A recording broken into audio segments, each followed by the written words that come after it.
Perkenalkan, nama saya Amelia, saya dari mahasiswa Untara S1 Manajemen semester 7. Di sini saya akan menjelaskan tentang pasar.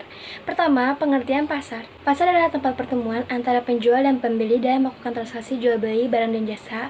Pasar dapat diperluas lagi, yaitu adanya hubungan antara penjual dan pembeli, baik secara langsung atau tatap muka. Selanjutnya ada segmentasi pasar.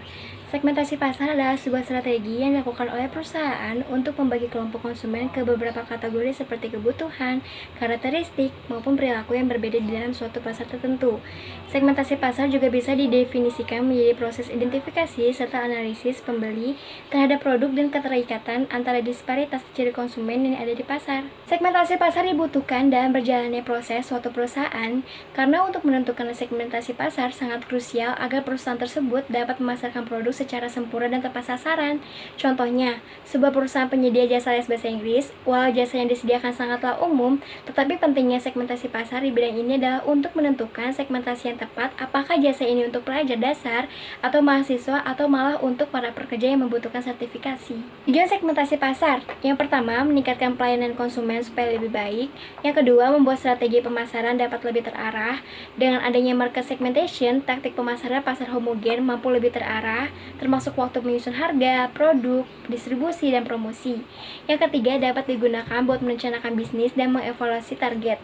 Dengan adanya segmentasi pasar, sebuah perusahaan mampu melakukan evaluasi terhadap semua aktivitas pemasaran sebelumnya. Yang keempat, dapat mengenal lawan perusahaan. Nah, selanjutnya itu ada manfaat segmentasi pasar. Yang pertama itu, ide pemasaran suatu perusahaan lebih terarah. Yang kedua, membantu perusahaan dalam mengatur produk. Yang ketiga, membantu perusahaan mendapatkan pasar segmentasi. Yang keempat, memudahkan perusahaan buat mengatur budget. Yang kelima, meningkatkan daya tarik konsumen. Dan yang terakhir, memperoleh posisi yang menguntungkan. Jenis-jenis pasar. Yang pertama itu ada pasar harian. Di pasar ini setiap hari terjadi kegiatan transaksi antara penjual dan pembeli hingga menemukan harga yang disepakati. Yang kedua ada pasar mingguan. Sesuai namanya, pasar mingguan ini hanya terjadi sekali dalam satu minggu. Jenis pasar ini bisa ditemui seperti Sunday Morning, di UGM, Pasar Kliwon, Pasar Senin, dan sebagainya. Yang ketiga ada pasar tahunan. Contoh pasar tahunan seperti Pasar Raya Jakarta atau disebut dengan PRJ, Pasar Sekaten di Yogyakarta, dan sebagainya. Yang keempat ada pasar temporer, adalah kegiatan transaksi antara penjual dan pembeli yang terjadi pada waktu sewaktu tertentu saja, misalnya bazar murah. Yang kelima ada pasar konkret, yaitu pasar di mana barang yang diperjualbelikan benar-benar ada dan penjual dan pembeli bertemu langsung. Yang keenam ada pasar abstrak, yaitu pasar di mana barang yang diperjualbelikan tidak tersedia secara langsung dan antara penjual dan pembeli tidak bertemu secara langsung. Yang ketujuh ada pasar regional. Pasar regional adalah pasar yang daerah pemasarannya meliputi beberapa negara pada wilayah tertentu. Pasar ini biasa di bawah naungan wadah kerjasama sama regional, misalnya di kawasan Asia Tenggara dibentuk AFTA. Yang ke-8 ada pasar internasional, adalah pasar yang daerah pemasarannya mencakup seluruh kawasan dunia. Yang ke-8 ada pasar lokal, adalah pasar yang daerah pemasarannya hanya meliputi daerah tertentu dan pada umumnya menawarkan barang yang dibutuhkan masyarakat di sekitarnya. Dan yang terakhir ada pasar nasional, adalah pasar yang di daerah pemasarannya meliputi wilayah satu negara. Pasar ini menjual barang-barang yang dibutuhkan oleh masyarakat negara tersebut. Berdasarkan organisasi pasar, pasar dapat dibedakan menjadi dua, yaitu pasar persaingan sempurna, perfect competition market, adalah pasar yang terdapat banyak penjual dan pembeli sehingga harga tidak bisa ditentukan oleh masing-masing penjual atau pembeli. Ciri-cirinya adalah: pertama, penjual dan pembeli bebas keluar masuk pasar tanpa hambatan. Yang kedua, pengetahuan penjual dan pembeli tentang pasar sempurna.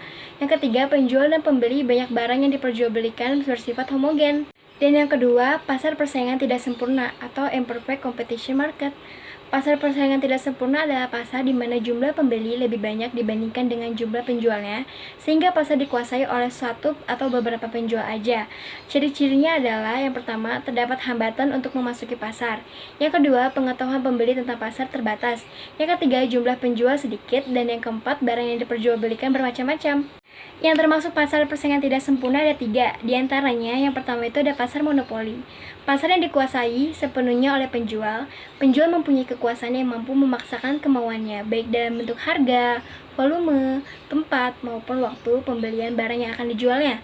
Contohnya seperti PLN menguasai listrik di Indonesia. PT Pos Indonesia memonopoli penjualan benda-benda pos di Indonesia. Yang kedua, pasar duopoli. yaitu pasar di mana penawaran suatu barang dikuasai oleh dua perusahaan. Contohnya, penawaran minyak pelumas yang dikuasai oleh Caltech dan Pertamina. Yang ketiga itu ada pasar oligopoli, yaitu pasar di mana beberapa perusahaan menguasai penawaran satu jenis barang. Beberapa perusahaan yang menguasai pasar saling mempengaruhi satu sama lain. Contohnya, penawaran sepeda motor yang dikuasai oleh beberapa perusahaan diantaranya Honda, Suzuki, Yamaha, dan Kawasaki. Sekian penjelasan dari saya, kurang lebihnya mohon maaf. Terima kasih.